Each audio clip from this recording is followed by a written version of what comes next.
नाही, आता आपण आपल्या मतदारसंघापुरतं बोलू आणि मग परत राज्यभराचं बोलू. आपल्या ह्या मतदारसंघामध्ये गेले अनेक वर्ष याच शाळेमध्ये मी मतदान करतो. मग तुमच्या खासदारकीचं असो किंवा आमदारकीचं असो, पण या जागेत आत्ता काडादी कॅन्डिडेट आहेत, तिथे उमेदवार आहेत असेंब्लीला, तर त्यांचेही मतदान करण्याकरता म्हणून आम्ही इथं आलेलो आहोत. मला वाटतं की ह्या मतदारसंघामध्ये चांगलं वातावरण आहे आणि काडादींच्यासारखा एक नेता, शांत स्वभावाचा, सगळ्यांचं समजून घेणारा, सगळ्यांचं ऐकून घेऊन काम करणारा अशा प्रकारचा हा नेता आहे. त्यामुळं त्यांना भविष्य आहे चांगल्या तऱ्हेने. मला वाटतं त्या या ठिकाणी मानेनं उमेदवारी दिली होती, पण त्यांचा फॉर्म मिळाला नाही.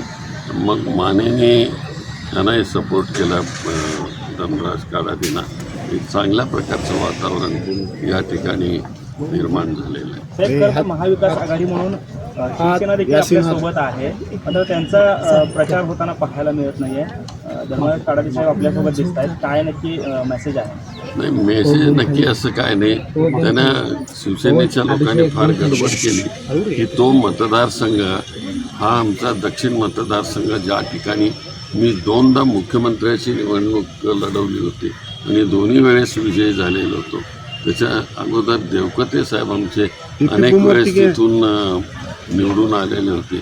हा काँग्रेसचा मतदारसंघ एक वेळेस त्यांचा कधीतरी मधल्या वेळेस निवडून आला उमेदवार आणि त्याच्यावर त्यांनी स्वतःच्या नावावर सगळा मतदारसंघ घेणं हे चुकीचं आहे.